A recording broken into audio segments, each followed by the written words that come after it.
جہنم ہی تھا، میں تو جاتا مجھے سرکار نے جانے نہ دیا۔ الحمدللہ رب العالمین والصلاة والسلام علی سید الانبیاء والمرسلین، اما بعد فاعوذ باللہ من الشیطان الرجیم، بسم اللہ الرحمن الرحیم۔ پڑھیے الصلاة والسلام علیک یا رسول اللہ وعلی آلک واصحابک یا حبیب اللہ۔ الصلاة والسلام علیک یا نبی اللہ وعلی آلک واصحابک یا نور اللہ۔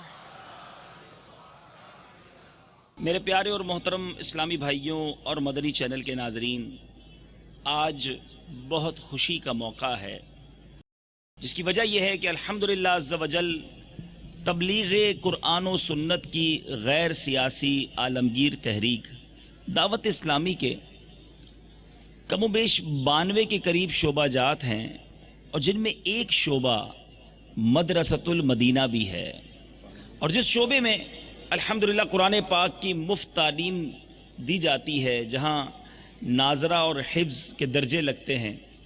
اور یہ شعبہ اگر میں یہ کہوں تو شاید غلط نہ ہوگا کہ دعوت اسلامی کے ایسا شعبہ ہے یہ کہ تمام شعبہ جات میں سب سے زیادہ جن شعبہ جات کے پاس اسلامی بھائی ہیں تعداد ہے، یہ شعبہ بہت بڑے سسٹم اور بہت بڑے سٹرکچر کے ساتھ چل رہا ہے۔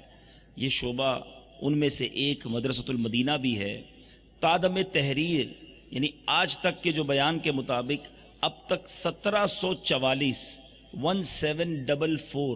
اس کی برانچز، اس کی شاخیں فقط پاکستان میں قائم ہیں، اور جس میں تقریباً کم و بیش 83,251 83,251 مدنی منع مدنی منیاں قرآن پاک حفظ و ناظرہ کی مفت تعلیم حاصل کر رہے ہیں، اور ہر سال کثیر تعداد میں مدنی منع اور مدنی منیاں قرآن پاک حفظ و ناظرہ کی تکمیل کرنے کی سعادت حاصل کرتے ہیں۔ الحمدللہ عز و جل صرف فقط اونلی ان باب المدینہ کراچی، فقط باب المدینہ کراچی میں دعوت اسلامی کے للبنین یعنی مدنی منوں اور للبنات یعنی مدنی منیوں کے 376 مدارس قائم ہیں، اور ان مدارس میں 37,931 یعنی 37,931 مدنی منع اور مدنی منیاں قرآن پاک حفظ و ناظرہ کی تعلیم حاصل کر رہے ہیں۔ اور اس سال باب المدینہ کراچی کے مدارس سے امتحان میں کامیابی کے بعد 563 مدنی منع اور 100 مدنی منیوں کو قرآن پاک حفظ، اور یہ حفظ کی تعداد ہے، یعنی 563 مدنی منع اور 100 مدنی منیاں جنہوں نے قرآن پاک حفظ کیا، اور 1598 مدنی منع اور 888 مدنی منیاں ناظرہ کی سند حاصل کر رہے ہیں۔ اور اتنی بڑی تعداد میں یہ اسناد کی تقسیم کے اجتماعات جاری ہیں۔ صرف کراچی میں ان اسناد کو تقسیم کرنے کے لیے ظاہر ہزاروں مدنی منع بھی شرکت کریں گے، ان کے سرپرست بھی آئیں گے، تو یہ 15 مقامات پر اجتماع تقسیم اسناد منعقد ہو رہے ہیں۔ ان میں سے ایک اجتماع میں آج ہم حاضر ہیں، اور یہ باب المدینہ کراچی کے علاقے کورنگی میں ہو رہا ہے۔ ہزاروں کی تعداد میں مدنی منع بھی یہاں جمع ہیں، ان کے سرپرست بھی جمع ہیں، اور یہ قرآن پاک ختم کرنے والوں، حفظ کرنے والوں کی سمجھ لیجیے ایک محفل ہے۔ اور یاد رہے جہاں ختم قرآن ہوتا ہے وہاں رحمتوں کا نزول ہوتا ہے، تو یہاں تو اتنے سارے مدنی منع موجود ہیں جو قرآن پڑھتے ہیں، قاری صاحبان موجود ہیں جو قرآن پڑھاتے ہیں۔ اللہ تعالیٰ ان سب کے صدقے ہم سب پر اپنی رحمتوں کی بارش برسائے۔ جن جن مدنی منوں نے حفظ کیا، ناظرہ کیا، مدنی منوں اور مدنی منیوں نے، انہیں بھی مبارک ہو، ان کے والدین کو بھی مبارک ہو۔ اللہ تعالیٰ قرآن پاک کے نور سے ان سب کے دلوں کو منور فرمائے۔ آئیے بیان سے پہلے کچھ اچھی نیتیں کر لیتے ہیں۔ آقا مدینہ صلی اللہ تعالیٰ علیہ وسلم کا فرمان عالی شان ہے، نیت المؤمن خیر من عملی، مومن کی نیت اس کے عمل سے بہتر ہوتی ہے۔ سب سے پہلے یہ نیت کرتے ہیں کہ اللہ کی رضا کے لیے اول تا آخر اجتماع میں شرکت کروں گا. کہیے انشاءاللہ. گفتگو سے بچتے ہوئے، ادھر ادھر دیکھنے سے بچتے ہوئے، ممکن ہوا تو بیان کی تعظیم کی نیت سے 2 زانوں بیٹھ کر بیان سنوں گا. تو آپ میں سے جس جس کے لیے ممکن ہو وہ 2 زانوں بیٹھ جائیں. جس طرح اتحیات میں بیٹھتے ہیں اس طرح بیٹھ جائیں.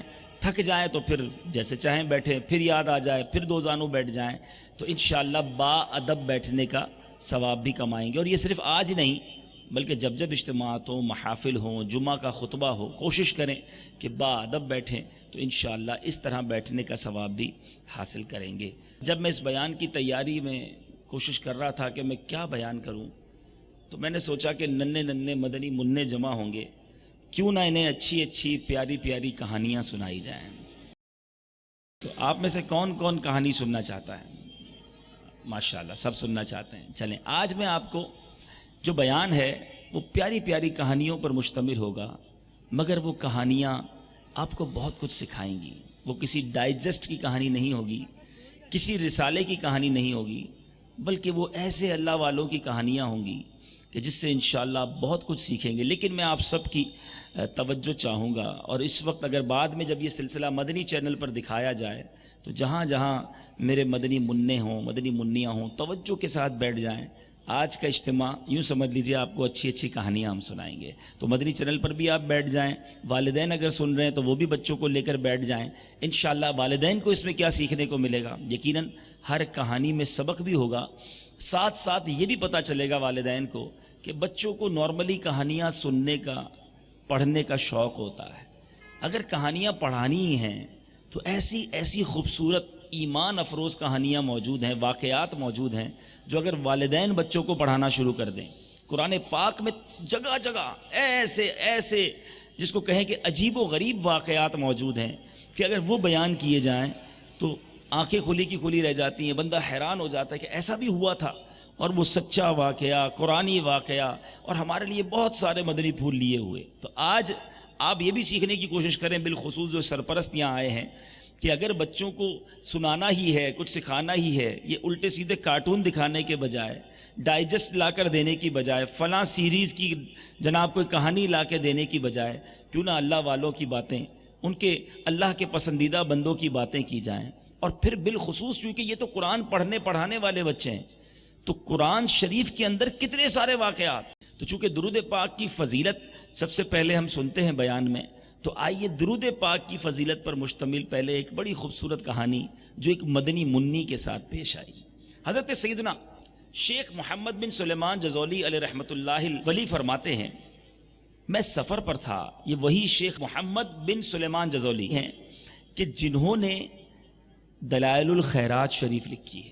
درود پاک کی فضائل پر اور درود پاک کے اوپر مشتمل یہ دنیا میں سب سے زیادہ مشہور کتاب ہے، پاپولر کتاب ہے. اب یہ اس واقعے میں یہ بیان کریں گے کہ یہ کتاب میں نے لکھی کیسے، اس کا سبب کیا بنا. وہ فرماتے ہیں کہ میں سفر پر تھا، ایک بار نماز کا وقت ہو گیا. وہاں کنواں تو تھا مگر ڈول نہ تھی. کنویں کے اندر ڈول ڈالی جاتی ہے اور اس کے اندر سے پانی نکالا جاتا ہے، اور رسی بھی نہیں تھی کہ جس کے ذریعے ڈول باندھی جائے. کہتے ہیں میں اسی فکر میں تھا کہ ایک مکان کے اوپر سے ایک بچی نے جھانکا، ایک مدنی منی نے اوپر سے جھانکا اور پوچھا آپ کیا تلاش کر رہے ہیں. میں نے کہا کہ بیٹی رسی اور ڈول تلاش کر رہا ہوں. تو اس نے پوچھا آپ کا نام کیا ہے. کہتے ہیں میں نے بتایا محمد بن سلیمان جزولی.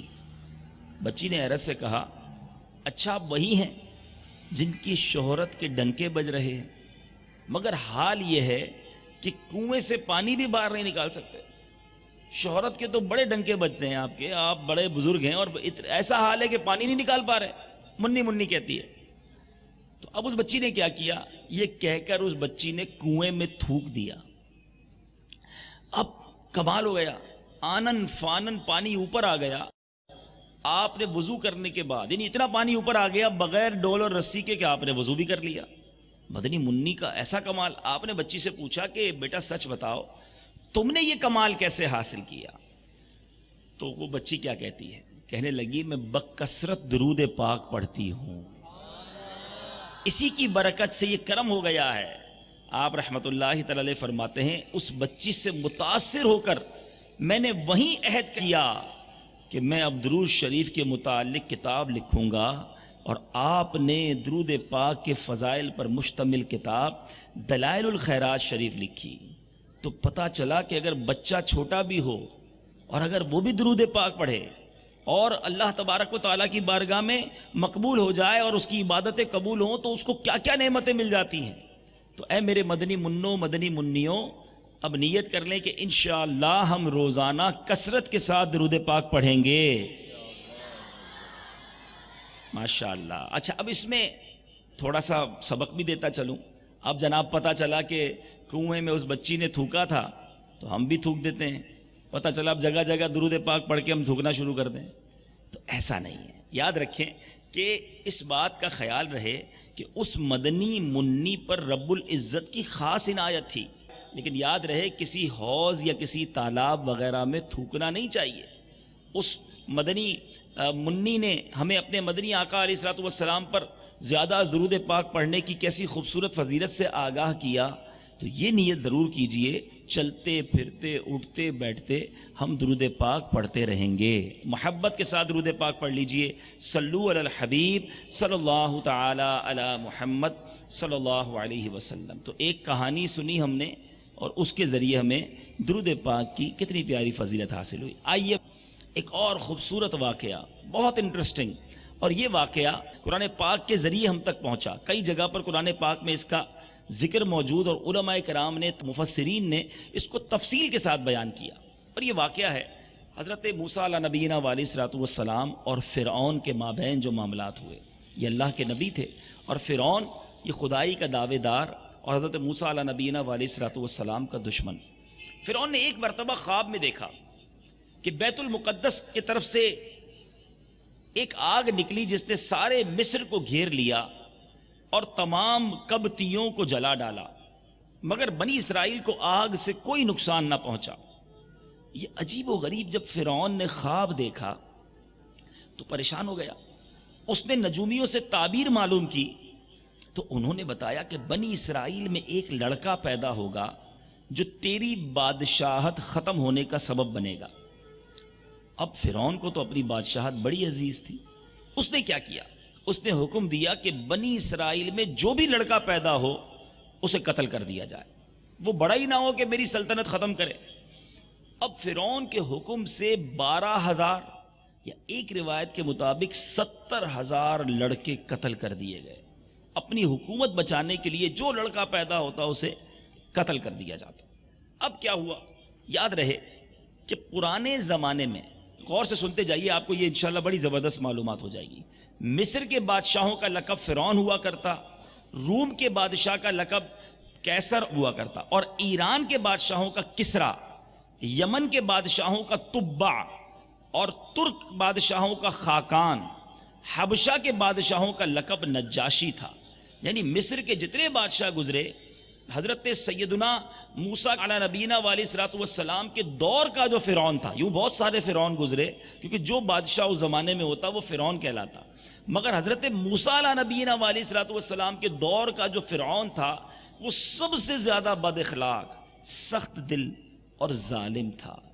فرعون کا نام ولید بن مصعب بن ریان اور اس کا تعلق قبیلہ قبطیہ سے تھا۔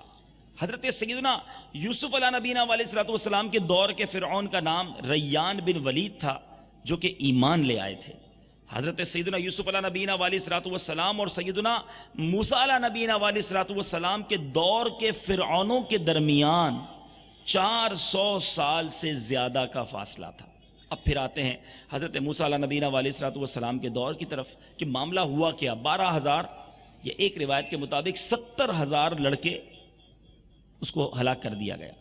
اب حضرت سیدنا موسیٰ کلیم اللہ علیہ نبینا علیہ الصلوۃ والسلام کی ولادت کا وقت قریب آیا۔ غور سے سنیں اللہ تعالیٰ نے اپنے نبی کی حفاظت کیسے کی۔ اب ان کی ولادت کا وقت قریب آیا تو آپ کی امی جان کے پاس دائی، جو نرس وغیرہ جس کو ہم کہتے ہیں، وہ آئی اور اس نے جسے فرعون نے بنی اسرائیل کی عورتوں کے لیے مقرر کر رکھا تھا کہ جب کوئی بچہ پیدا ہو اس کی اطلاع دو تاکہ اسے مار دیا جائے۔ جب حضرت موسیٰ علیہ نبینا علیہ الصلوۃ والسلام پیدا ہوئے اور آپ کی دونوں آنکھوں کے درمیان سے نور کی کرنیں نکل رہی تھیں. اب وہ نرس اس دائی نے جب یہ دیکھا کہ ایسا بچہ جس کی آنکھوں کے درمیان سے نور نکل رہا ہے، اس دائی اس نرس کا جوڑ جوڑ کانپنے لگا. اس کے دل میں سیدنا موسیٰ کلیم اللہ علی نبینا علیہ الصلوۃ والسلام کی محبت پیدا ہو گئی. اس نے آپ کی امی جان سے کہا میں تو اس لیے آئی تھی کہ اگر یہ لڑکا پیدا ہو تو اسے ذبح کرنے کی ترکیب کروں، لیکن اب مجھے اس بچے سے بہت محبت ہو چکی ہے، اس لیے آپ اپنے بچے کو چھپا لیجئے تاکہ فرعونیوں کو پتہ نہ چلے. یہ کہہ کر وہ دائی چلی گئی. اب فرعون کے جاسوسوں نے دائی کو آپ کے گھر سے نکلتے دیکھا تو وہ دروازے پر پہنچ گئے کہ دائی نکلی ہے تو کوئی بچہ پیدا ہوا ہوگا. اب وہ دروازے پر پہنچ گئے. حضرت سیدنا موسیٰ کلیم اللہ علی نبینا علیہ الصلوۃ والسلام کی بہن مریم نے فوراً اپنی امی جان کو جاسوسوں کی اطلاع دی. اب آپ علی نبینا علیہ الصلوۃ والسلام کی امی جان کو جلدی میں کچھ سمجھ نہ آیا، گھبرا جاتا نا انسان، کچھ سمجھ نہ آیا. گھبرا کر آپ نے اپنے بچے کو کپڑے میں لپیٹا اور جلتے ہوئے تندور میں ڈال دیا. تندور کتنا گرم ہوتا ہے، روٹی پکتے ہوئے آپ نے دیکھا ہوگا. جلتے ہوئے تندور میں ڈال دیا کہ کہیں ان کے ہاتھ نہ لگ جائیں. اب وہ فرعونی آئے، گھر کا کونا کونا چھان مارا، حضرت موسیٰ علیہ نبینا علیہ الصلوۃ والسلام کہیں نہ ملے.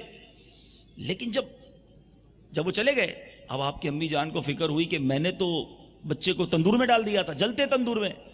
اب جب تندور میں دیکھا تو کیا دیکھا کہ اللہ عز و جل نے بچے یعنی سیدنا موسیٰ علیہ نبینا علیہ الصلوۃ والسلام پر آگ ٹھنڈی اور سلامتی والی بنا دی تھی. چنانچہ آپ کی امی جان نے تندور سے آپ کو صحیح سلامت واپس نکال لیا. بچپن ہی سے کمالات کا ظہور ہونے لگ چکا تھا. اب کیا ہوا؟ بچانا بھی تھا، بتانا بھی نہیں تھا. اب آپ کی والدہ نے کیا کیا، ایک کارپینٹر کے پاس باکس لینے گئی، صندوق لینے گئی. تو اس نے پوچھا لکڑی کے صندوق کا کیا کرنا ہے؟ آپ کی والدہ نے سچ سچ بتا دیا کہ اپنے اس بیٹے کو صندوق میں ڈال کر دریا میں ڈال دینا ہے تاکہ وہ بچ جائے، ہو سکتا ہے وہ فرعونیوں سے بچ جائے. اب اس بڑھئی نے ان کو صندوق تو بیچ دیا، لیکن اس کی نیت خراب ہو گئی کہ اب میں فرعونیوں کو جا کے بتا دیتا ہوں کہ یہ ایک ایسی عورت ہے جس نے بچے کو بچانے کے لیے مجھی سے ایک صندوق، ایک باکس بنایا ہے، تو اس کو پکڑ لو، مجھے فرعونیوں سے انعام مل جائے گا. اب وہ بنی اسرائیل کے بچوں کو جو ذبح کرنے پر مقرر تھے جلاد، ان کے پاس پہنچ گیا اور نئے پیدا ہونے والے بچے کے بارے میں وہ بتانا چاہتا تھا. اب ہوا کیا، ذرا غور سے سنیں، بڑی دلچسپ بات. اب یہ ہوا کہ جب وہ کارپینٹر بڑھئی ان جلادوں کے پاس پہنچا تو وہ وہاں جاتا، جیسے ہی پہنچا تو اس کی زبان اللہ عز و جل نے بند کر دی. وہ ہاتھ کے اشارے سے سمجھانے کی کوشش کرتا نا کہ میں اس لیے آیا ہوں. اب وہ فرعونی بولے پتہ نہیں کیوں آیا ہے، تنگ کر رہا ہے ہمیں، اشارے کر رہا ہے. اب جب بولا کچھ نہیں تو آپ نے ان لوگوں نے اس کو پاگل سمجھ کر مارا اور بھگا دیا. جیسے ہی گھر پہنچا زبان ٹھیک ہو گئی کہ چلو زبان ٹھیک ہو گئی، پھر جاتا ہوں. دوبارہ پہنچا ان جلادوں کے پاس، اب وہاں پہنچا، پھر اللہ عز و جل نے زبان بند کر دی. اب وہ بولے میں بول کیوں نہیں پا رہا، اب اشارے کرے کہ میں اس لیے آیا ہوں، اور پھر آ گیا یہ، پھر اس کو مارا، پھر بھگا دیا. اب گھر پہنچا، پھر اس کی زبان ٹھیک ہو گئی. بولا یار اب لگتا ہے چانس ٹھیک ہے، دوبارہ انعام ملے گا. واپس ادھر پہنچا، پھر اللہ نے زبان بند کر دی. تیسری بار پھر مارا اس کو. اب گھر آیا تو بھی اس کی زبان ٹھیک نہیں ہوئی. اب اس نے سچے دل سے توبہ کی اور کہا یا اللہ اگر اب مجھے زبان دے دے گا تو پھر کسی اور کو اس بچے کے بارے میں نہیں بتاؤں گا. اللہ عز و جل نے اس کی توبہ قبول فرمائی اور اس کی بولنے کی طاقت واپس آ گئی. اب پتہ کیا چلا، ابھی تک کیا سیکھا ہم نے کہ بری نیت اس کا پھل ہمیشہ برا ہوتا ہے. یہ بھی معلوم ہوا کہ اللہ عز و جل دشمنوں سے بچانے پر قدرت رکھتا ہے. جسے اللہ رکھے اسے کون چکھے. بچپن سے سن رہے نا، اللہ جسے بچائے اس کا کوئی نہیں بگاڑ سکتا. اور کسی کے بارے میں بری نیت نہیں رکھنی چاہیے، اور بری نیت سے توبہ کر لے تو اس کی وجہ سے اللہ تبارک و تعالی مصیبت کو دور کر دیتا ہے. بچوں میں بھی بعض اوقات یہ عادت آ جاتی ہے، کسی بچے سے لڑائی ہو گئی نا، اب اس کی بار بار شکایت لگانی ہے. قاری صاحب وہ یہ کر رہا ہے، قاری صاحب وہ یہ کر رہا ہے، قاری صاحب اس نے یوں کیا. ارے بھائی تھوڑی دیر کے لیے معاف کر دو، کوئی بات نہیں، آپ کا بھائی ہے تو بچوں کو آپس میں ایک دوسرے سے بری نیت نہیں رکھنی چاہیے، کسی کے خلاف نہیں ہو جانا چاہیے. غلطی انسان سے ہوتی ہے، کسی بچے نے آپ کا دل دکھا دیا، آپ کے ساتھ درجے میں پڑھتا ہے، اس کی بات آپ کو بری لگ گئی، کبھی دھکا دے دیا اس نے، تو معاف کر دیں. جو بندوں کو معاف نہیں کرتا اسے اللہ بھی معاف نہیں فرماتا. جو بندوں پر رحم نہیں کرتا اس پر رحم نہیں کیا جاتا. اب جو یہاں موجود میرے بڑے اسلامی بھائی ہیں، جو مدنی چینل کے ناظرین ہیں، جو اسلامی بہنیں، اسلامی بھائی ہیں، وہ بھی غور کریں کہ آج ہم دل میں ٹھان لیتے ہیں میں نے معاف نہیں کرنا، میں نے اس کے گھر جانا ہی نہیں، سالوں کے رشتے ختم. کیوں؟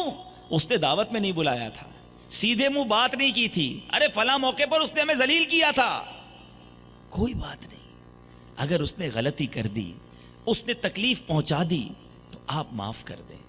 بندہ ہو کر بندے کو معاف کرے، پھر دیکھیے رب عز و جل اس کے گناہوں کو معاف فرمائے گا. اور جو بندہ معاف نہیں کرتا، ہم نے سنا اسے معاف نہیں کیا جاتا. نہیں میرے پیارے اسلامی بھائی، ہمارے بڑے جرم ہیں، ہماری بڑی خطائیں ہیں. ارے ہم تو اپنے رب سے معافی کے خواستگار ہیں، ہمیں بندوں کو معاف کر دینا چاہیے. تو مدنی منع بھی نیت کریں، میرے بڑے بھی نیت کریں، قاری صاحبان بھی نیت کریں، بلکہ ہمارے مدنی چینل کے ناظرین بھی نیت کریں کہ انشاءاللہ ہم سب کو معاف کر دیں گے. کہیے انشاءاللہ، بلکہ آج ہی اعلان نہ کر دیں، نیت کر لیتے ہیں کہ میں نے سب کو معاف کیا. سب مل کر کہیں میں نے سب کو معاف کیا، میں نے سب کو معاف کیا، یا اللہ تو بھی مجھے معاف فرما دے. ارے اس سے بڑا تحفہ کوئی نہیں کہ اللہ معاف فرما دے. تو بہرحال بری نیت کا بڑا برا پھل ملتا ہے، اور جو اچھا سوچتا ہے، بزرگ بڑی پیاری بات کہتے ہیں، جو ہمارے بڑے بوڑھے باتیں کرتے ہیں نا، بڑی اچھی اچھی باتیں ہوتی ہیں اس میں. کچھ کہتے ہیں سب کا بھلا سب کی خیر، سب کے بھلے میں اپنی خیر. یہ بہت پیاری سوچ ہے. سب کا اچھا سوچو، آپ کا بھی اچھا ہو جائے گا. جو دوسروں کا برا سوچتا ہے نا، اس کا اچھا نہیں ہوتا. ہم تو برا کسی کا دیکھیں سنیں نہ بولیں، ہم تو برا کسی کا دیکھیں سنیں نہ بولیں، اچھی ہی بات بولیں جب بھی زبان کھولیں. آمین بجاہ النبی الامین. اب میرے پیارے اسلامی بھائیوں، اب یہ واقعہ آگے بڑھتا ہے. وہ بڑے بھی سائڈ پہ ہو گیا، وہ دائی جس نے شکایت لگانی تھی وہ بھی اب بیچ سے ہٹ گئی. حضرت موسیٰ علیہ نبینا علیہ الصلوۃ والسلام بچے کیسے فرعون سے؟ فرعون کے حکم سے جب جن دنوں بنی اسرائیل کے پیدا ہونے والے لڑکے بے دردی سے ذبح کیے جا رہے تھے، وہی دن تھے جب حضرت موسیٰ علیہ نبینا علیہ الصلوۃ والسلام پیدا ہوئے. اب آپ کی والدہ نے کیا کیا؟ وہ صندوق جو بنایا تھا اس میں آپ کو ڈالا، اس میں رکھا آپ کو، اور دریائے نیل میں بہا دیا. کسی طرح فرعونیوں سے میرا بیٹا بچ جائے. دریائے نیل سے نکل کر ایک نہر فرعون کے محل کے قریب بہتی تھی. یہ صندوق دریائے نیل میں بہتا ہوا چلتا چلتا چلتا فرعون کی جو گھر کے پاس نہر ہوتی ہے وہاں چلا گیا. اللہ کی قدرت دیکھیں، جس دشمن سے بچایا جا رہا ہے، جس سے چھپانا تھا، یہ صندوق جو ہے، یہ باکس جو ہے، چھوٹا سا ننا سا مدنی منا جس کے اندر ہے، یہ تیرتا تیرتا تیرتا حضرت موسیٰ علیہ نبینا علیہ الصلوۃ والسلام کو لے کر فرعون کے محل کے پاس پہنچ گیا. اچھا، فرعون کی جو زوجہ تھی بی بی آسیہ رضی اللہ تعالی عنہا، یہ بعد میں حضرت موسیٰ علیہ نبینا علیہ الصلوۃ والسلام پر ایمان لے آئی تھی. بڑی نیک خاتون. یہ دونوں محل کے کنارے نہر کا نظارہ کر رہے تھے. فرعون بھی ساتھ بیٹھا ہے، بی بی آسیہ بھی بیٹھی. جب ان دونوں نے صندوق کو بہتا دیکھا تو اپنے نوکروں کو بھیجا، ذرا جاؤ وہ صندوق اٹھا کے لے آؤ. صندوق آ گیا. صندوق کھولا تو اس میں نہایت خوبصورت بچہ نکلا. فرعون اور بی بی آسیہ دونوں کے دلوں میں اس بچے کی محبت پیدا ہو گئی. حضرت بی بی آسیہ نے فرعون سے کہا، اب یہ قرآن پاک کے پارہ 20 سورہ قصص آیت نمبر 9 میں یہ لکھا ہے. دیکھیں، قرآن پڑھیں، اس کو سمجھیں، اس سے واقعات حاصل کریں تو کیسا مزہ ہے. ترجمہ کنز ایمان: یہ بچہ میری اور تیری آنکھوں کی ٹھنڈک ہے، اسے قتل نہ کرو، شاید یہ ہمیں نفع دے یا ہم اسے بیٹا بنا لیں. اور وہ بے خبر تھے. قرآن کیا کہتا ہے؟ وہ بے خبر تھے، وہ نہیں جانتے یہ کون ہے. اب انہوں نے بچے کو اپنے پاس رکھ لیا. حضرت سیدنا موسیٰ علیہ نبینا علیہ الصلوۃ والسلام ابھی دودھ پیتے بچے تھے، اس لیے ان کو کسی دودھ پلانے والی عورت کی تلاش ہوئی. مگر آپ کسی عورت کا دودھ نہ پیتے. ذرا غور کیجئے، ایک چھوٹا بچہ ماں سے جدا ہو گیا، ماں رو رہی ہے، ماں پریشان کتنی ہو گئی ہوگی. وہ ماں بچے کے فراق میں رو رہی ہے اور اس طرف بچہ جو ہے وہ کسی اور سے دودھ نہیں پی رہا. اللہ نے ماں بیٹے کو ملانے کا انتظام کیسے کیا ذرا غور کیجئے. پہلے تو بچہ بچھڑ گیا, جس سے بچایا جا رہا ہے وہیں بچہ پہنچ گیا اور اللہ نے وہیں حفاظت کا انتظام کیا, اور اب بچے کو دودھ پینا ہے. بہت ساری عورتوں کو بلایا گیا, بچہ کسی کا دودھ نہ پیا. حضرت موسیٰ علیہ نبینا علیہ الصلوۃ والسلام کسی کا دودھ نہ پیتے. اب کیا ہوا؟ اب آپ کی والدہ جو بڑی پریشان تھی, آپ نے اپنی بیٹی یعنی حضرت موسیٰ علیہ نبینا علیہ الصلوۃ والسلام کی بہن مریم کو حالات معلوم کرنے کے لیے فرعون کے محل میں بھیجا. ذرا معلوم تو کرو کہ وہاں ہو چل کیا رہا ہے. جب وہ وہاں گئی تو پتہ چلا کہ وہاں ایک بچہ ہے جو کسی عورت کا دودھ نہیں پیتا. تو اس مریم نے کہا کہ میں ایک ایسی عورت کو لاتی ہوں کہ شاید اس کا دودھ یہ بچہ پی لے. وہ جلدی جلدی گئی, اپنی والدہ کو لے کر آ گئی, اور اب جب والدہ وہاں پہنچی تو بچے نے تو ماں کا ہی دودھ پینا تھا. تو حضرت موسیٰ علیہ نبینا علیہ الصلوۃ والسلام نے فوراً دودھ پینا شروع کر دیا. تو میرے پیارے اسلامی بھائیوں ذرا دیکھیے کہ ان کی ماں کو اپنا بچھڑا ہوا لال مل گیا اور حضرت موسیٰ علیہ نبینا علیہ الصلوۃ والسلام کو اپنی ماں کا دودھ مل گیا. فرعون کے محل کے اندر جس کا خوف ہے وہیں یہ سارا معاملہ ہو رہا ہے. حضرت موسیٰ علیہ نبینا علیہ الصلوۃ والسلام پرورش بھی وہیں پا رہے ہیں, آپ کی والدہ وہاں جا جا کر دودھ بھی انہیں پلا رہی ہیں. اللہ تبارک و تعالیٰ کی شان دیکھیے. اور میرے پیارے اور محترم اسلامی بھائیوں, اب یہاں سیکھنے کو کیا ملا کہ اللہ تعالیٰ جو چاہتا ہے وہ کرتا ہے. اس کی قدرت کتنی زبردست ہے. اور اسی بچے کی پرورش کی خدمت فرعون کے ذمے لگا دی کہ جس کی جان کے لالے تھے. اور یہ بھی پتا چلا کہ اللہ رب العزت جس کی حفاظت فرمانا چاہے تو دریا کی موجوں میں بھی اس کو کوئی آنچ نہیں آتی. تو میرے پیارے اسلامی بھائیوں, بچے کو موجوں میں ڈال دیا گیا, وہاں نہ ڈوبے. صندوق تیرتا ہوا فرعون کے پاس پہنچ گیا. اسی کے گھر میں فرعون کے گھر میں پرورش بھی ہو رہی ہے. تو نے کس شان سے موسیٰ کی بچائی ہے جان, تو نے کس شان سے موسیٰ کی بچائی ہے جان, تیری قدرت پہ میں قربان خدائے رحمان. صلو علی الحبیب صلی اللہ تعالی علی محمد صلی اللہ علیہ وسلم. تو یہ وہ واقعہ ہے جس میں جا بجا قرآن میں سیدنا موسیٰ علیہ نبینا علیہ الصلوۃ والسلام اور فرعون کا تذکرہ ہے. مگر یہ وہ ڈیٹیل ہے جو ہمیں پتہ ہونی چاہیے, جو ہمارے بچوں کو پتہ ہونی چاہیے. فقط حضرت موسیٰ علیہ نبینا علیہ الصلوۃ والسلام ہی کی ہسٹری کو اگر پڑھتے چلے جائیں تو آپ کی جوانی کے بعد پھر فرعون سے مقابلہ کس طرح ہوا, جادوگروں کا کس طرح سامنا کیا, آپ کے پاس جو معجزات تھے عصا اور ید بیدا وہ کیا تفصیل تھی. ایک بڑے خوبصورت واقعات کی ایک طویل فہرست ہے. جو پھر فرعون جو ہے وہ دریائے نیل میں کس طرح غرق ہوا, حضرت موسیٰ علیہ نبینا علیہ الصلوۃ والسلام کے حواریوں کے لیے دریائے نیل نے کس طرح راستہ دے دیا.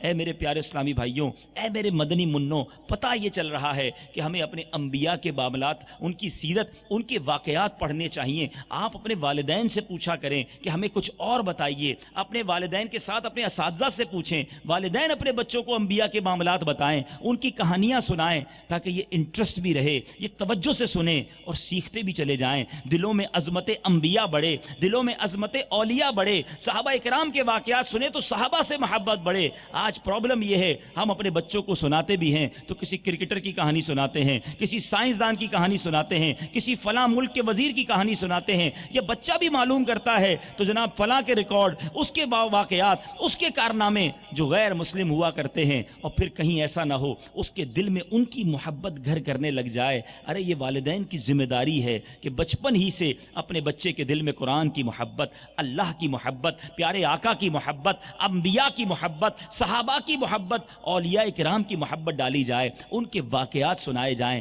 کتنا اچھا ہو کہ رات سونے سے پہلے والد اپنے بچوں کو بٹھا لے کہ آؤ بیٹا سونے سے پہلے آج میں تمہیں کوئی کہانی سناتا ہوں, اور کبھی وہ کہانی اولیاء کرام کی ہو. آپ کہیں جناب یہ کہانیاں ملیں گی کہاں سے؟ ارے اللہ تبارک و تعالیٰ سلامت رکھے ہمارے جو علماء کرام ہیں, عجائب القرآن, غرائب القرآن لکھ کے انہوں نے ہمیں قرآنی واقعات دے دیے. امیر اہل سنت کے کئی رسالے ایسے ہیں جس میں صحابہ کے واقعات ہیں, صحابہ کے کمالات ہیں, اولیاء کے کمالات ہیں. پیارے آقا کی سیرت پر بہت ساری کتابیں ملتی ہیں جس میں نبی پاک کے معجزات موجود ہیں. یہ پڑھ کر سنائیں بچوں کو, آپ کا ایمان بھی تازہ ہوگا, بچوں کا ایمان بھی تازہ ہوگا. آئیے غوث پاک کی کہانی سناؤں آپ کو. سبحان اللہ. آئیے غوث پاک کی کہانی سنتے ہیں. غوث پاک رضی اللہ تعالیٰ عنہ ایک بار 18 سال کی عمر اور ایک قافلے میں جا رہے. گیلان سے یہ قافلہ بغداد کی طرف رواں دواں تھا. جب شہر ہمدان سے روانہ ہوا تو جیسے ہی جنگل شروع ہوا ڈاکوؤں نے اس قافلے کو گھیر لیا. اب جب آپ روانہ ہوئے تھے تو آپ کی والدہ نے آپ کو کہا تھا بیٹا جب بھی بولنا سچ بولنا, ٹھیک ہے, اور آپ کے پاس کچھ رقم بھی تھی. تو 40 دینار تھے.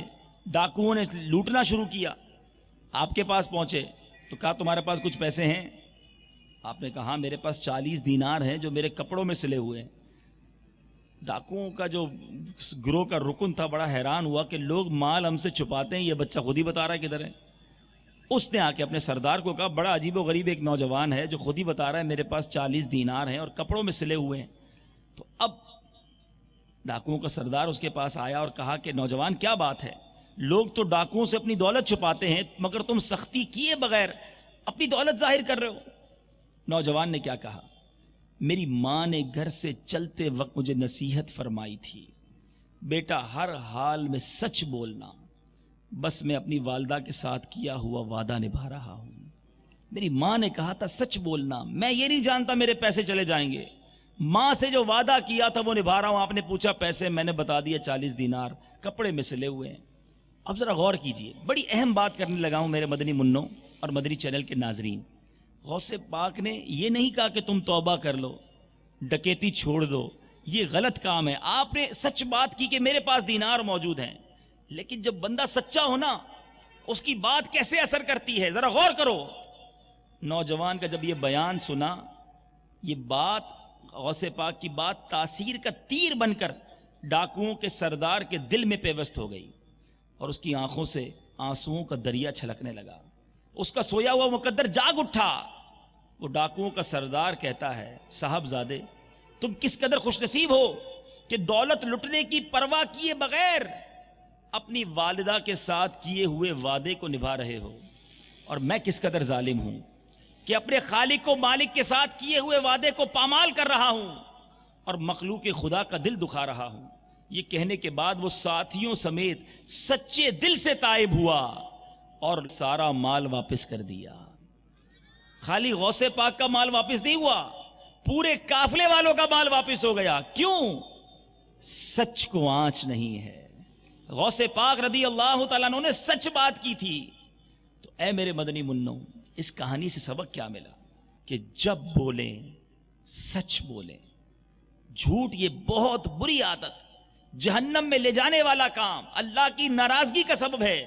سنیے سنیے اللہ تبارک و تعالی کے پیارے حبیب صلی اللہ تعالی علیہ وسلم کیا فرماتے ہیں. بخاری شریف کی یہ حدیث ہے, حضرت سیدنا عبداللہ بن مسعود رضی اللہ تعالی عنہ سے مروی ہے.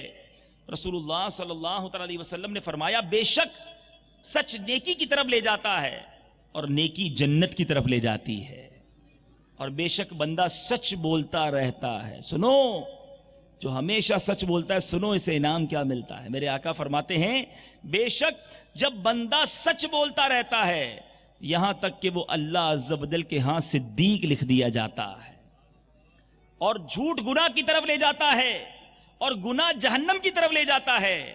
بے شک بندہ جھوٹ بولتا رہتا ہے یہاں تک کہ اللہ عز و جل کے ہاں کذاب یعنی بہت زیادہ جھوٹ بولنے والا لکھ دیا جاتا ہے. سوچئے وہ کتنا بدنصیب ہے جو رب عز و جل کی بارگاہ میں جھوٹا لکھا ہوا ہے, کذاب لکھا ہوا ہے. بچپن ہی سے ہم بچے کو خود بھی غلطی سے جھوٹ کی عادت لگا دیتے ہیں, پریکٹس کرواتے ہیں. بیٹا کہہ دو ابو گھر پہ نہیں ہیں. یہ کیا ہے؟ یعنی آپ بچے کو بچپن ہی سے ٹریننگ دے رہے ہیں کہ کسی سے نہ ملنا ہو تو جھوٹ بول دیا کرو. اب بڑا ہو کے یہ بچہ آپ ہی کو گھمائے گا, ابو میں یہاں نہیں گیا تھا, میں وہاں گیا تھا, میں یہ کرنے گیا تھا. نہیں نہیں آپ کو غلط فہمی ہوئی ہے, میں تو ابھی آیا ہوں. نہیں نہیں میں دیر سے نہیں آیا تھا, رات جلدی آ گیا تھا. اب وہ باپ نے سکھایا, بیٹا باپ کو ہی گھماتا رہتا ہے. جھوٹ اتنی بری عادت ہے. اے میرے پیارے اور محترم اسلامی بھائیوں, حضرت سیدنا ابن عمر رضی اللہ تعالیٰ عنہ سے مروی ہے, صادق و مصدوق نبی صلی اللہ تعالی علیہ وسلم نے فرمایا جب بندہ جھوٹ بولتا ہے تو جھوٹ کی بدبو کی وجہ سے فرشتہ اس سے 1 میل دور ہو جاتا ہے.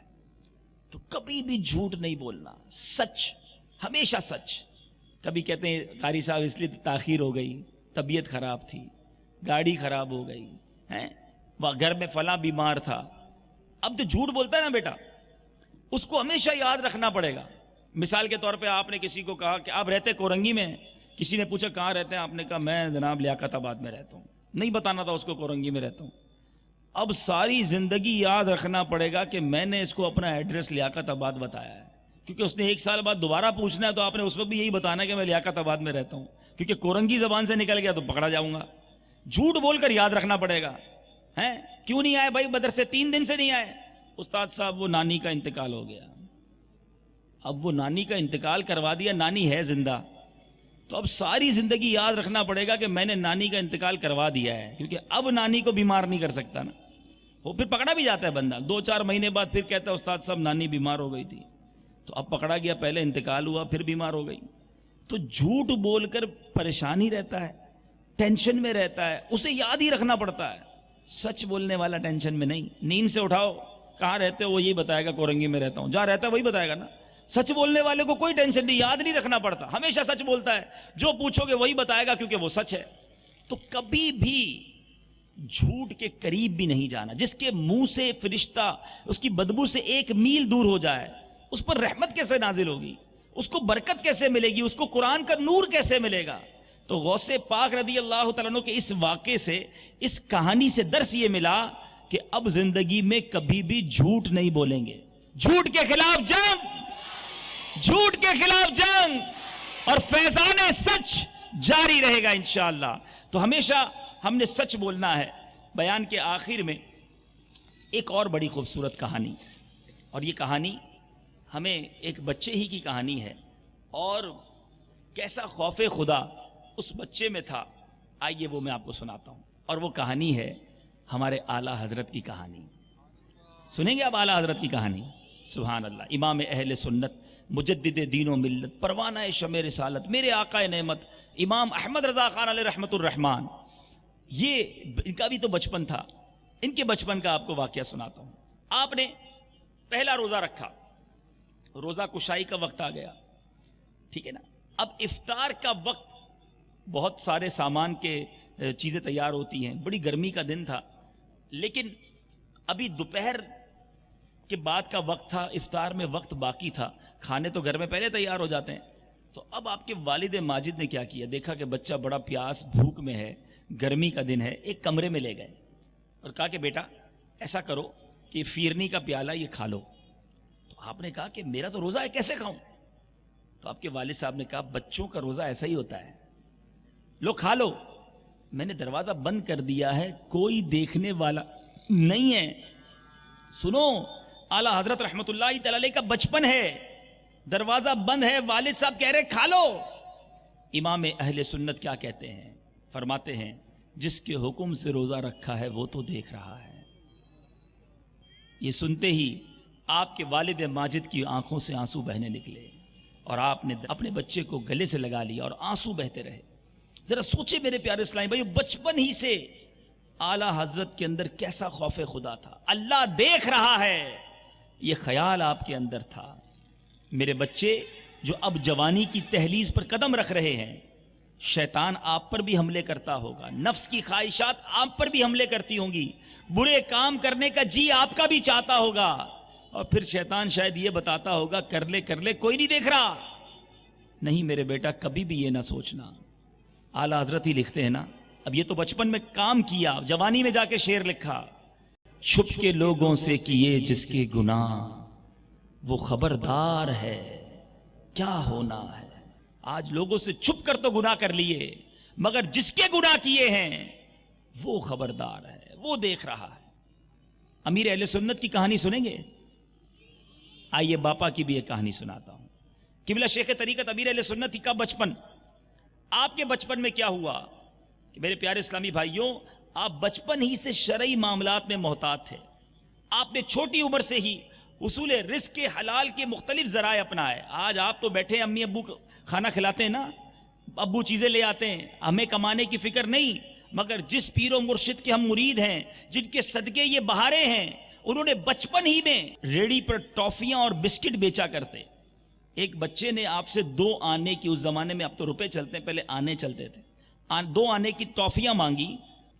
2 آنے کی 6 ٹافیاں ہوتی تھی، تو آپ نے 3 دی، ابھی مزید 3 دینے ہی لگے تھے کہ وہ بچہ بھاگتا ہوا سامنے والی گلی میں چلا گیا اور نظروں سے اوجھل ہو گیا. اب سخت گرمی کا موسم اور آپ بے چین ہو گئے بچپن میں کہ ابھی یہ بچے کو اس کی 3 ٹافیاں نہیں دوں گا تو اللہ کو کیا جواب دوں گا. آپ اس کو تلاش کرنے لگے. آپ کو نہ تو بچے کا نام معلوم نہ اس کا پتہ معلوم. آپ دروازوں پر دستک دیتے اور گلی میں موجود لوگوں کو پاس جا جا کر بچے کا حلیہ بتاتے کہ ذرا بتائیں اس بچے کو کہیں دیکھا ہے. جب لوگوں پر حقیقت آشکار ہوتی کہ تم کیوں ڈھونڈ رہے ہو تو بتاتے میں نے اس کی 3 ٹافیاں دینی ہیں. تو لوگ مسکراتے حیرت زدہ ہوتے کہ ایسا بھی بچہ ہوتا ہے. اب اتنی چھوٹی عمر میں تقوی کا یہ عالم ہے. بالآخر آپ مطلوبہ گھر تک پہنچے, دستک دی تو بوڑھی عورت نے دروازہ کھولا. آپ نے سارا ماجرا بیان کیا. وہ بڑھیا تڑپ کر بولی بیٹا تم بھی کسی کے لال ہو, ایسی چلچلاتی دھوپ میں تو پرندے بھی گھونسلوں میں ہیں, تم ایک آنے کی چیز دینے کے لیے ادھر سے ادھر گھوم رہے ہو. آپ نے گفتگو کو طول دینے کے بجائے کہا اگر میں ابھی نہیں دوں گا تو بروز قیامت رب عز و جل کی بارگاہ میں اس کا حساب کیسے دوں گا. یہ کہہ کر آپ نے ٹافیاں اس خاتون کے ہاتھ میں تھمائیں اور سکون کا سانس لیا. اے میرے پیارے اسلامی بھائیوں, اے میرے مدنی منوں مدنی منیوں جو بعد میں چینل پر یہ سلسلہ دیکھیں, اے میرے سرپرست اسلامی بھائیوں, اے میرے بڑے مدنی چینل کے ناظرین, غور کرو یہ اللہ والے کیسے ہوتے تھے. اعلیٰ حضرت رب دیکھ رہا ہے, دروازہ بند ہے اس لیے روزہ نہیں توڑ رہے, نہیں کھا رہے. اور امیر اہل سنت اللہ کو جواب کیسے دوں گا, بچپن کے عالم میں گھر گھر جا کر اس کا حق لوٹانے کی سوچ رہے ہیں. وہ لوگ سوچیں جو لوگوں کا کروڑوں کا لاکھوں کا حق دبا لیتے ہیں, پیسے کھا جاتے ہیں, قرض نہیں لوٹاتے, زمینوں پر قبضہ کر لیتے ہیں, آج بھتہ خوری کرتے ہیں, چوری کرتے ہیں, ڈکیتی کرتے ہیں, مسلمانوں کو چلتے ہوئے لوٹ لیتے ہیں. سوچے وہ اللہ کو کیا جواب دیں گے, وہ ایک ایک پائی کا جواب کیسے دے پائیں گے. اور میرے وہ مدنی منع بھی اللہ کے خوف سے ڈریں جو اپنے ساتھی اسلامی بھائیوں کی چیزیں رکھ لیتے ہیں. چلو بھائی اس نے یہ بھول گیا, یہ میرا ہو گیا, اس کا کھانا میرا ہو گیا, اس کے پیسے میں نے رکھ لیے, اس کی پینسل میں نے رکھ لی. نہیں نہیں, یہ ہمارا طریقہ نہیں, یہ مسلمانوں کا شیوا نہیں. ہمارے بزرگوں کا خوف خدا دیکھیے, یہ بچپن ہی سے خوف خدا والے. تو اپنے اندر خوف خدا پیدا کیجیے. اگر آپ کو لگتا ہے میں نے کسی کی کوئی چیز لے لی ہے تو اپنے درجے میں جا کر یا تو اسے لوٹا دیجیے, اور اگر نہیں لوٹا سکتے, ختم ہو گئی ہے وہ چیز, تو معافی مانگیے. انشاءاللہ اس سے محبتیں بھی بڑھیں گی. تو میں امید رکھتا ہوں کہ آج کے اس بیان میں جو میں نے 3-4 کہانیاں الگ الگ انداز سے پیش کی, نیت یہ تھی کہ ہمارے بڑوں, ہمارے والدین اور سرپرستوں کو یہ اندازہ ہو کہ اس طرح کی کہانیوں کے ذریعے ہم اپنے بچوں کو بہت کچھ سمجھا سکتے ہیں. اور میں یہ بھی امید رکھتا ہوں کہ میرے بچے مدنی منع جو اتنی بڑی تعداد میں یہاں جمع ہیں, آج ہم نے جو 3-4 کہانیوں کے ذریعے سبق سیکھا کہ اللہ کے خوف کو دل میں جگہ دینی ہے, کسی کا حق نہیں مارنا, ہم نے اللہ تبارک و تعالیٰ سے ڈرتے رہنا ہے, اور پھر کسی کا برا نہیں سوچنا, ہمیشہ لوگوں کا اچھا سوچنا ہے. اللہ کی قوت, اللہ کی طاقت, اللہ کی قدرت پر یقین رکھنا ہے. تو انشاءاللہ زندگی میں بہت آگے جائیں گے. آخر میں پھر میری دعا ہے کہ رب کریم آپ سب کو دنیا اور آخرت کی برکتیں عطا فرمائے. بہت خوش نصیب ہیں وہ ماں باپ جن کے بچوں نے یہاں قرآن پاک حفظ اور ناظرہ مکمل کیا ہے. آئیے میں مدنی چینل کے ناظرین کی مزید ترغیب کے لیے اور ان والدین اور ان سرپرستوں کی جو یوں سمجھ لیجیے حوصلہ افزائی کے لیے نبی پاک صلی اللہ تعالیٰ علیہ وسلم کی کچھ احادیث پیش کرتا ہوں. سیدنا ابو ہریرہ رضی اللہ تعالیٰ عنہ سے مروی ہے, نبی پاک علیہ الصلوۃ والسلام نے فرمایا جس شخص نے دنیا میں اپنے بچے کو قرآن پڑھنا سکھایا تو بروز قیامت جنت میں اس شخص کو ایک تاج پہنایا جائے گا جس کی بنا پر اہل جنت جان لیں گے کہ اس شخص نے دنیا میں اپنے بیٹے کو تعلیم دلوائی تھی, قرآن سکھایا تھا. اے میرے پیارے اسلامی بھائیوں, ذرا مجھے بتائیے یہ فضیلت کسی PhD ہولڈر کے والد کو نہیں بتائی گئی, یہ فضیلت کسی ڈاکٹر یا انجینئر کے والد کے لیے نہیں ہے. میرے آقا نے یہ فضیلت اس والد کے لیے, اس گھر والوں کے لیے فرمائی جو اپنے بچے کو قرآن پاک سکھاتے ہیں. خوش نصیب ہیں یہ والدین جو اپنے بچوں کو قرآن پاک سکھا رہے ہیں, اور وہ ناظرین جو اب تک اپنے بچوں کو قرآن نہیں سکھا رہے. یہ اچھی بات نہیں ہے. دنیاوی تعلیم دلانا ہے تو شریعت کے تقاضوں کے مطابق دلوائیے، مگر ایسی تعلیم کا کیا فائدہ جو ہمیں قرآن سے دور کر دے، ہمیں شریعت سے دور کر دے، یہ اچھی بات نہیں۔ سنیے سرکار مدینہ صلی اللہ تعالیٰ علیہ وسلم کا فرمان مغفرت نشان ہے۔ حافظ کی فضیلت تو بڑی سنی ہے، ناظرہ پڑھنے والوں اور ان کے والدین کو مبارک ہو کہ جو شخص اپنے بیٹے کو ناظرہ قرآن کریم سکھائے اس کے سب اگلے پچھلے گناہ بخش دیے جاتے ہیں۔ تو آج سینکڑوں ہزاروں طلباء نے ناظرہ قرآن پاک ختم کیا ہے، ان کے والدین کو مبارک۔ اور جو بچے یا ان کے والدین قرآن پاک سے دور ہیں، آج نیت کریں دعوت اسلامی کے مدرسوں سے رابطہ کر کے، اب تو مدرسۃ المدینہ آن لائن کے ذریعے آپ انٹرنیشنل میں دنیا میں بھی کہیں ہیں تو قرآن پاک مفت پڑھ سکتے ہیں۔ اسی طرح میرے پیارے اور محترم اسلامی بھائیوں، سیدنا انس بن مالک رضی اللہ تعالیٰ عنہ سے مروی ہے، نبی پاک علیہ الصلوۃ والسلام نے فرمایا، جس شخص نے اپنے بیٹے کو قرآن مجید دیکھ کر پڑھنا سکھایا اس کے اگلے پچھلے گناہ بخش دیے جائیں گے، اور جس نے اپنے بچے کو بغیر دیکھے پڑھنا سکھایا یعنی حفظ کروایا، اللہ تعالیٰ اس کے باپ کو 14ویں رات کے چاند کی مانند اٹھائے گا اور اس کے بیٹے سے کہا جائے گا پڑھ۔ جب بھی وہ ایک آیت پڑھے گا اللہ تعالیٰ اس کے باپ کا ایک درجہ بلند فرمائے گا، یہاں تک کہ وہ بیٹا پورا قرآن ختم کر لے گا۔ ارے اس سے بڑی نعمت کیا ہے؟ اللہ کا شکر ادا کریں وہ لوگ جن کے بچے حافظ ہیں۔ ارے یہ اللہ کی اتنی بڑی نعمت ہے، اللہ نے قبول کر لیا، یہ بیٹا آپ کا ہاتھ پکڑ کے آپ کو جنت میں لے جائے گا۔ مگر یہاں والدین کے لیے اور مدنی منوں کے لیے ایک مدنی پھول عرض کرتا چلوں، حفظ کرنا آسان ہے، یاد رکھیں، حفظ کرنا آسان ہے، اس کو سنبھالنا مشکل ہے۔ تو یہاں بچوں کے ساتھ ساتھ والدین کی بھی ذمہ داری ہے۔ آپ نے حفظ کروا دیا، سند مل گئی، اب بچے کو اٹھایا مدرسے سے اور مدنی منع کو پیرس کا پپو بنا دیا، اب ڈال دیا کسی اسکول میں، نہ اب قرآن پڑھنے پڑھانے کا انتظام۔ جس بچے نے 4 سال 5 سال محنت کر کے قرآن سیکھا وہ سب بھلا دیا، تو وہ فضیلت بھی گئی، بلکہ قرآن بھلانے والے کے بارے میں تو وعیدیں آتی ہیں، اس پر تو عذاب کی وعید ہے۔ تو آپ کے بچے کو آپ عذاب میں نہیں بلکہ جنت میں جانے کا سامان رکھیں، اس کو روزانہ قرآن لازمی پڑھائیں۔ 1 گھنٹہ قاری صاحب سے ترکیب بنا کر کوئی قاری صاحب گھر آ جائیں، یا بچہ خود پڑھے یا آپ سن لیں، آپ ہی پڑھنا شروع کر دیں اس کے پاس کہ بیٹا میں آپ کا قرآن 1 پارہ روز کا سنوں گا، مجھے بھی تھوڑا پڑھا دو۔ تو گھر میں اس بہانے قرآن کی تلاوت بھی ہوگی اور بچے کا حفظ مضبوط رہے گا۔ یہ میرے بچے بھی یاد رکھیں، آج سند تو مل جائے گی آپ کو، ایسا نہیں آپ کا چیپٹر کلوز ہو گیا، اب چیپٹر شروع ہوا ہے، کام شروع ہوا ہے۔ نیت کریں مرتے دم تک آپ بڑے ہو جائیں، آپ ابو بن جائیں، جی ہاں آپ کی شادی ہو آپ بھی والد اگر بن جائیں، پھر بھی قرآن پڑھتے رہنا ہوگا، جبھی قرآن جو ہے وہ یاد رہے گا۔ تو نیت کرتے ہیں انشاءاللہ زندگی بھر قرآن پاک پڑھیں گے انشاءاللہ۔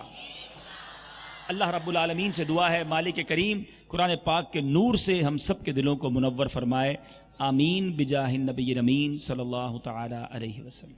یہی ہے آرزو تعلیم قرآن عام ہو جائے، یہی ہے آرزو تعلیم قرآن عام ہو جائے، ہر ایک پرچم سے اونچا پرچم اسلام ہو جائے، ہر ایک پرچم سے اونچا پرچم اسلام ہو جائے۔ میرے اعمال کا بدلہ تو جہنم ہی تھا، میں تو جاتا مجھے سرکار نے جانے